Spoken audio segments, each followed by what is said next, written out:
Bonjour et bienvenue à tous dans ce nouveau tutoriel. Aujourd'hui, nous allons aborder la mise à jour d'une machine Futura à l'aide du logiciel SRS. Pour savoir si j'ai une mise à jour à faire et quel niveau de mise à jour est en cours sur ma machine, je me rends sur ma tablette et je clique sur l'onglet Informations. Je vais pouvoir voir la version du programme en cours sur ma machine, en l'occurrence 3.21, la version de la database de la machine pour les clés .trace et la version de la database des clés standards sur la machine. Ensuite, je vais aller dans le logiciel SRS.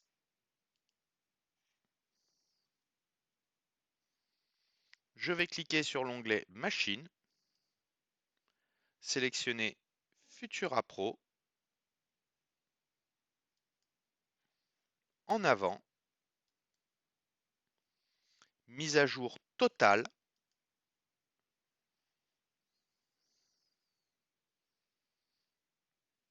Mais avant cela, je vais cliquer sur l'onglet Nouveautés. Un document PDF apparaîtra alors à l'écran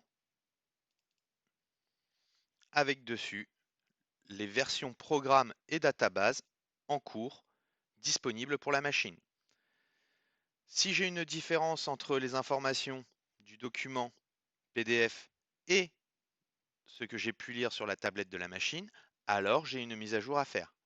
Pour l'exemple, on va forcer la mise à jour, on va la refaire sur la machine, mais vous voyez que là, mes deux versions sont identiques entre la machine et la tablette. Revenons au logiciel Silka Remote Service. J'ai bien coché la case mise à jour totale. Je fais donc en avant.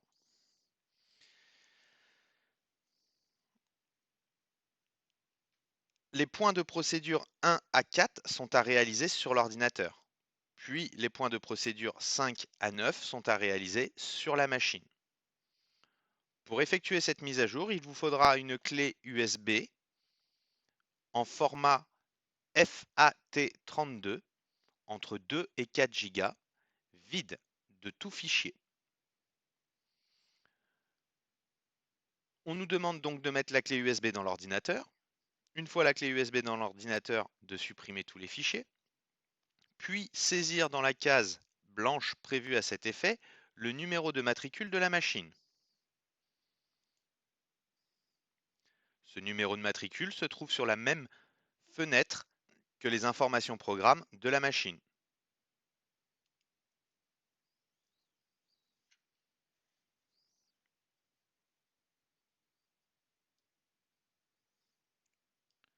Comme vous pouvez le voir, c'est la ligne que j'ai mis en surbrillance bleue, matricule.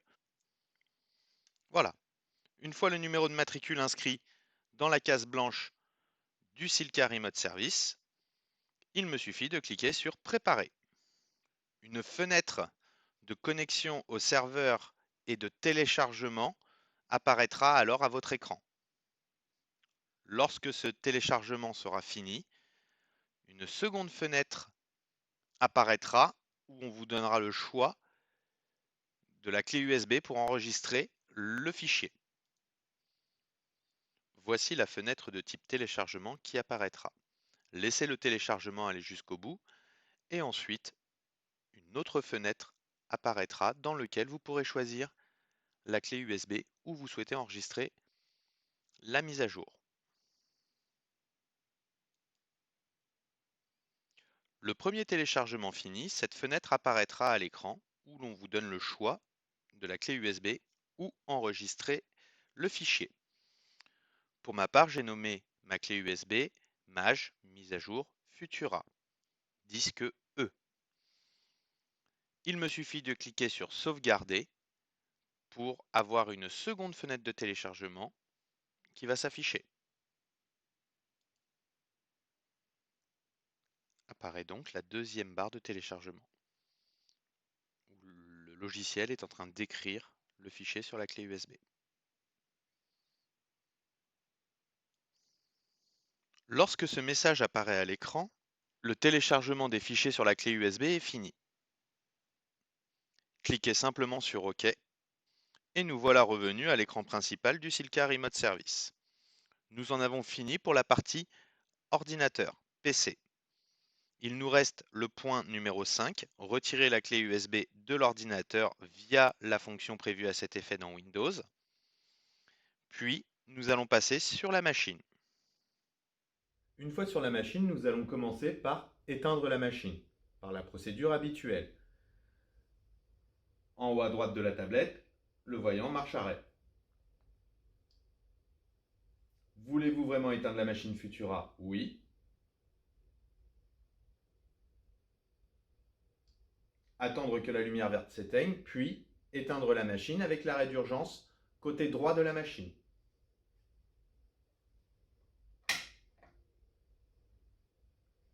À ce stade, je passe à l'étape numéro 7. Nous voilà donc à l'étape 7 de la mise à jour, où on nous demande d'insérer la clé USB à l'arrière de la machine. Il faudra retourner la machine pour pouvoir voir l'arrière. Et à l'arrière, vous allez trouver deux ports USB. Le port USB supérieur est dédié à la charge de la tablette et le port inférieur est dédié à l'insertion de données via USB. C'est dans ce port inférieur que nous allons donc intégrer la clé USB.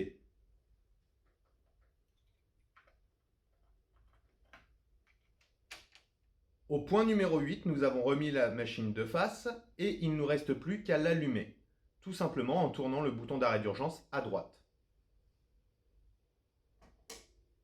Comme ceci. Pendant toute la durée de la mise à jour, la machine va rester allumée blanc à l'intérieur. Cela signifie qu'elle est en train de télécharger les données depuis la clé USB et de les intégrer. Lorsque vous verrez la machine clignoter blanc, alors la mise à jour sera terminée pour la machine. Il nous restera à éteindre à nouveau la machine, ôter la clé USB à l'arrière et la rallumer. Durant l'opération de mise à jour, si la machine s'allume en rouge, cela signifie qu'il y a un problème sur le fichier sur la clé USB. Dans ce cas-là, éteindre la machine et recommencer la partie téléchargement du fichier sur l'ordinateur à l'aide du Silka Remote Service. Pas d'inquiétude, la machine redémarrera automatiquement sur sa dernière version de programme connue fonctionnelle. Voilà, la mise à jour s'est bien passée, la machine se met donc à clignoter blanc. Il ne me reste plus qu'à éteindre la machine par le bouton d'arrêt d'urgence, ôter la clé USB à l'arrière de la machine, puis redémarrer la machine.